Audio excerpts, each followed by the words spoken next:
Melanie, can I talk to you for a moment?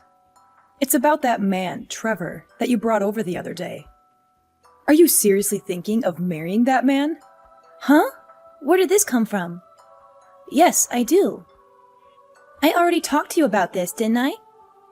The whole point of me bringing him over was to let you meet him before we started making wedding plans.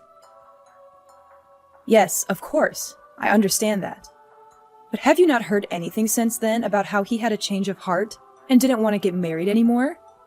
You haven't heard about anything like that? What? What makes you think I would have heard something like that from him? Could you not just casually ask about something with such serious implications? Here I was feeling relieved that it looked like you were getting along really well with him, and now you come out with this talk? Trevor is not the kind of cold-hearted person who would do something like that. Yes, I get it. Your father and I certainly got the impression when we met him that he was quite a sincere person. There's no way I would say something so terrible at someone you clearly have such feelings for. Okay, sure, if you say so. But that just begs the question. Why would you go and say something that sounds like you're expecting the two of us to break up? Yes, well, about that. Melanie, I want you to let go of Trevor and let Emily be with him instead. I'm sorry, what? Don't you I'm sorry, me. I made myself quite clear, didn't I? I think Emily is a far better match for Trevor than you are, so she should be the one to marry him. You think what now? I am not going to repeat myself.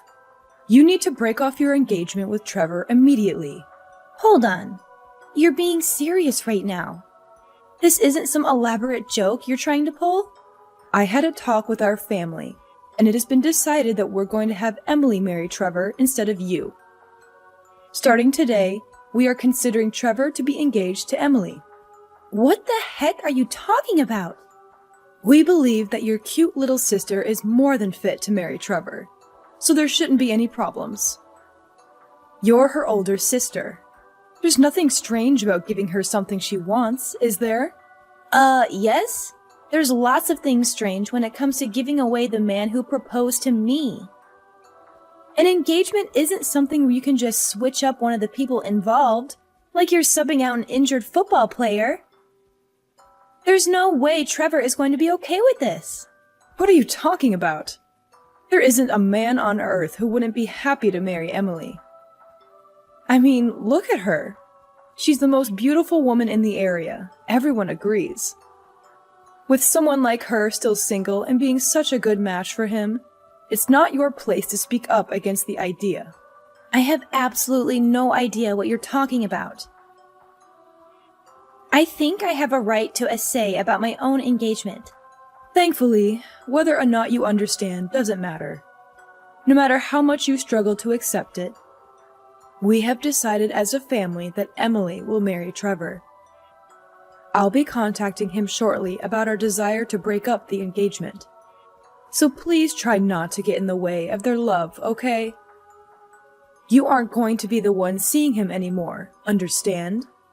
Just be a good girl and let it go.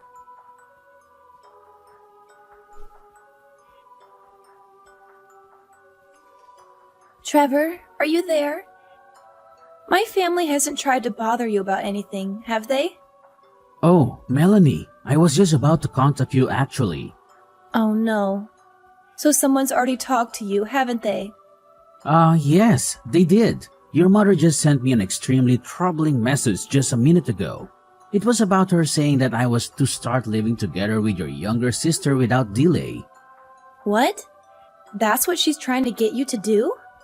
I mean, I don't think this message is your fault, but this still is a bit much. It really threw me for a loop when I first looked at it. I think I see what happened. When you came to meet my parents the other day, they forced you to give them your number, didn't they? I'm sorry. I should have done something to try to stop them. Don't apologize. Huh? I just told you that I didn't think it was your fault, didn't I? You've done nothing wrong. I only gave your mother my number because I thought it would be essential to keeping track of what her intentions were with me. Well, that, and it probably wouldn't have looked good if I refused to request. Huh? What do you mean, keeping track of her intentions? Well, I didn't tell you about it earlier, but something really strange happened when I came to your parents' house. Your mother quietly came up to me and whispered, "My daughter Emily is much prettier, so I'll have you get engaged to her instead." She kept saying stuff like that. "I'll be sure to get Melanie to break off the engagement so it doesn't look bad for you." I wasn't really sure whether to tell you about this or not at first, but while I was thinking about it, she just kept pestering me with messages. It seems like this is what she was leading up to. Oh, well, she did all that. That's just crazy. I never imagined she would come up with a scheme like this. Yeah, well, when I had first met her, she seemed to be paying very close attention to anything I did. She honestly just seemed overly intense, even when she was staying quiet. Even with that attitude though, I can't say I ever expected her to be planning to try to change the person I would marry until she whispered that to me. Frankly, I still couldn't believe it when she said it, but I also couldn't think of any reason why someone would say something like that as a joke. I am so sorry. Hey, come on. Didn't I already tell you not to apologize? This is your mom's fault, not yours. Anyway, I already sent her a reply, refusing her request, or maybe I should call it her demand with how she was talking. That said, it might be easy for me to just send her a refusal, but getting her to actually accept it is another thing entirely. Yeah, you're definitely right on that one. She's not going to take this lying down.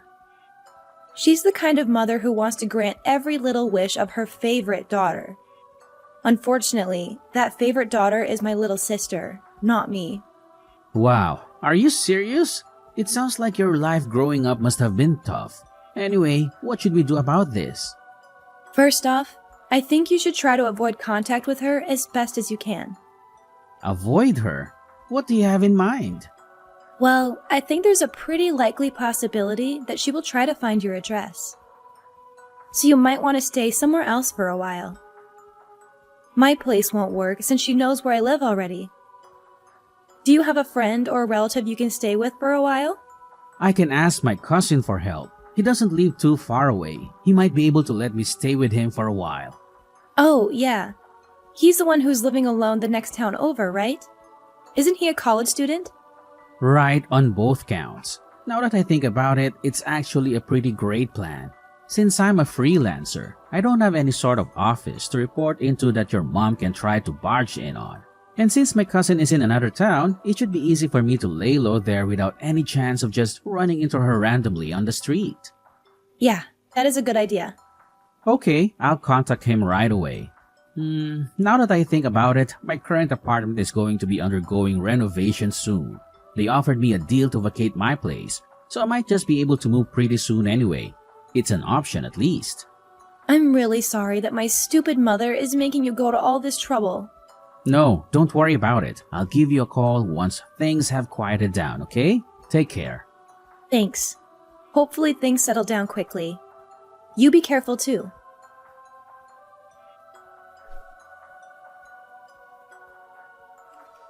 Hello, Melanie. It looks like you've managed to break off the engagement with Trevor. I'd say you deserve some praise for your understanding. You really have turned into a great older sister, haven't you? You finally learned to think about the happiness of your sister before yourself. What's this now? What are you talking about? I haven't broken off my engagement. What makes you think I have? Pardon me? Oh dear. Are you really still saying things like this? Don't tell me you've been up to no good behind my back. Just what are you scheming? I will never forgive you if you continue trying to steal Emily's happy life away. Okay, I am completely lost. What the heck are you talking about? For starters, Emily and Trevor have never even met each other, right? Even when I brought Trevor over to meet you, Emily was out with some friends or something, right? Well, yes. That day is still yet to come. But once that day comes, they'll be seeing each other all the time. So there won't be a problem. Once that day comes? Are you delusional? How rude. Look, when Trevor came to see us, your father followed him home to figure out where he lived. Oh, you did you? Nothing wrong with that. Nothing creepy at all, sure. Be quiet, I'm not finished. We sent Emily over there, and she should be introducing herself to him right now. Wait, are you serious? You actually tailed him home? What choice did we have? No matter how much we asked him, he just wouldn't tell us his address. How else were we going to find out? If Emily's going to start dating him, we would need to know his address. It's obvious that it falls to her parents to get that information, isn't it? What are you talking about? You are completely insane. None of this is anywhere near normal, let alone obvious. There you go with your rude remarks again. I thought it would be good to speak to you just in case, and it looks like I was right.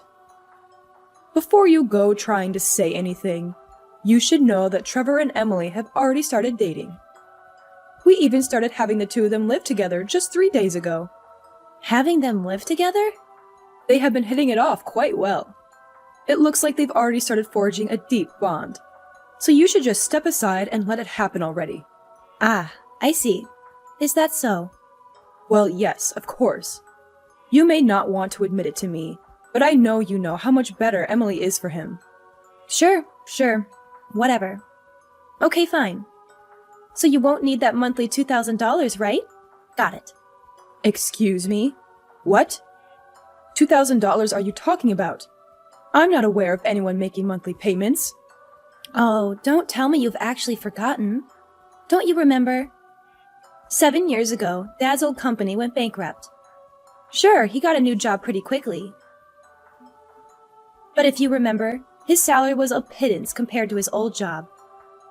That's why you asked me to send you $2,000 every month to make up for some of the income he lost. Did you really forget? Wait, what? You're telling me that you've still been doing that? That's been continuing these whole 7 years? Well, neither of you ever really talked to me about stopping, so I just kind of kept going along with it. I mean, sure, I felt like giving you $2,000 a month was going a bit overboard, but I knew that at the time Emily was hard at work at a private high school and learning from extra tutors too. I figured those extra expenses added up quite a bit, so I didn't really complain. I thought you'd tell me when you didn't need the money anymore. My job pays me well enough that even with that amount going out every month, I was far from destitute anyway. So I just quietly accepted it. Despite what you may think, I do actually care about Emily after all.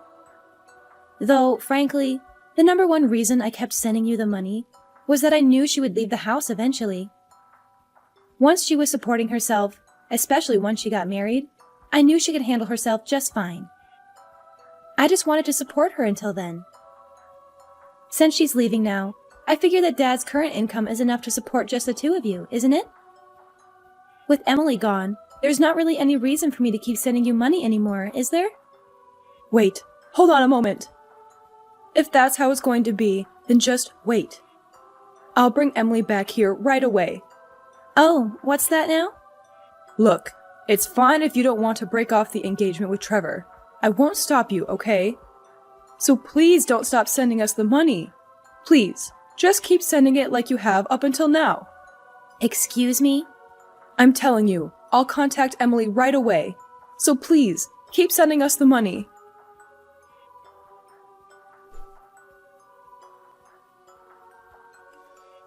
Hey, Trevor, the avoidance plan was a great success. Not only that, your idea of moving just made it that much better. Oh, it was? What, did you hear something from your mom? Yeah, you could say that. When you left my house after meeting my parents, it turns out my dad tailed you. That's how they managed to learn where you live. What? He was tailing me the whole way home. Sometime afterward, it sounds like they sent Emily to your apartment. Are you serious? That's not just creepy. That's downright terrifying. That's not all. Mom told me that Emily had started living with you a few days ago. Wait, she said what? No. I haven't so much as seen her. She's not living with me. Relax, I know. I was certain that wasn't actually the case. Though, now that I think about it, if Mom were to have actually sent Emily to your apartment, where is she now? Wait. Hold on. Is something wrong? I just got something from Emily. Apparently, she just called me. That's surprising. I don't remember the last time she actually called me. When I call her, she just doesn't respond. She might be calling because of this whole incident. Why didn't you call her back? Good idea. I'll give her a call. I'll talk to you later.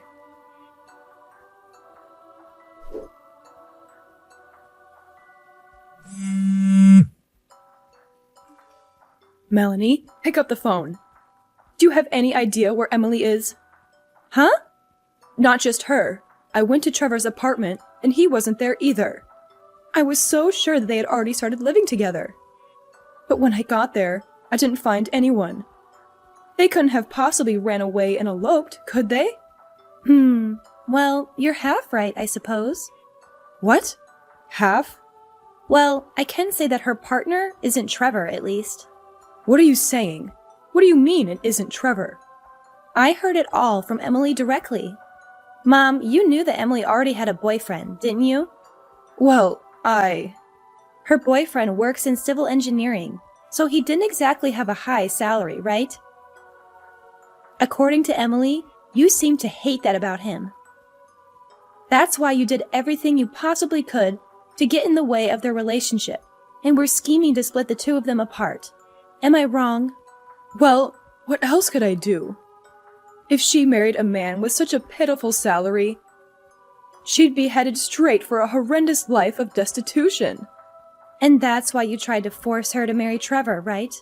Well, of course. He's obviously a much better choice than some man who can barely earn a living doing a filthy job like civil engineering. So, putting aside your disgusting attitude towards some people's professions, I'm familiar with the company that Emily's boyfriend works at. That company actually pays a pretty high salary compared to the rest of that industry, you know? What? The company's president is quite a kind person and cares a lot for his employees. He knows that he expects a lot of physical labor from his employees, but he's done a great job of incentivizing them to do good work. Thanks to all of that effort, the employees there have a really trusting relationship with him, and he gives them all the benefits they really need. From what I understand, it's probably one of the best companies someone in that industry could work at. I'm guessing you just oppose Emily dating him based on what you thought of his job without actually looking into where he worked, right? I never thought that such a company could ever exist, especially in an industry like that. If you had actually listened to what Emily had to say, you would have known. Well, I guess it's too late to worry about that now. What do you mean it's too late? Well, here's the thing. You told Emily to go to Trevor's apartment, right? Well, in what probably would come as no surprise to anyone but you, she didn't. She took your ridiculous demand and used it as a chance to escape from the house that had been shackling her for so long. In other words, she fled to her boyfriend's place. What? She fled? Not only that, apparently they filed their marriage registration not too long ago as well. No way. How do you know all of this? Funny you should ask that. For how much you tried to claim I was getting in the way of her happiness, I still care about her quite a lot. So when Emily called me yesterday, we spent a long time talking with each other about what was happening.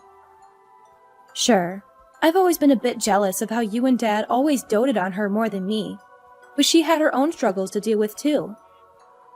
Yesterday was a day I finally got to hear her true feelings.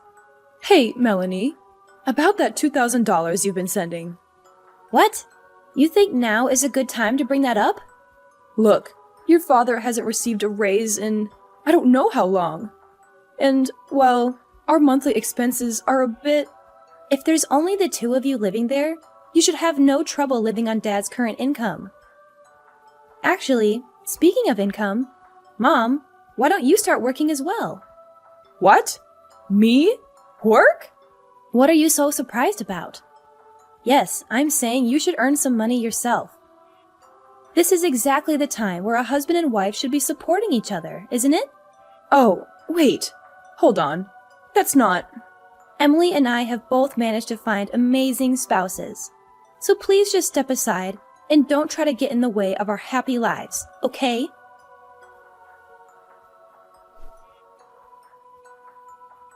A few days later, my mom and dad apparently got divorced with the loss of the extra money from me. Dad was starting to feel the effects of his meager salary. However, he also felt indebted to his current job. He felt like he couldn't let Mom know about it and was hoping she would start working to help support the two of them. But she wasn't budging. He was already feeling doubts about her due to her lack of support when he found out about her selfish attempt to control who Emily and I married. Upon hearing that, it was the last straw for him. Shortly afterward, I received a message from him, and I think Emily did too. It was a thorough apology for everything that happened to us, and an announcement that he had divorced Mom.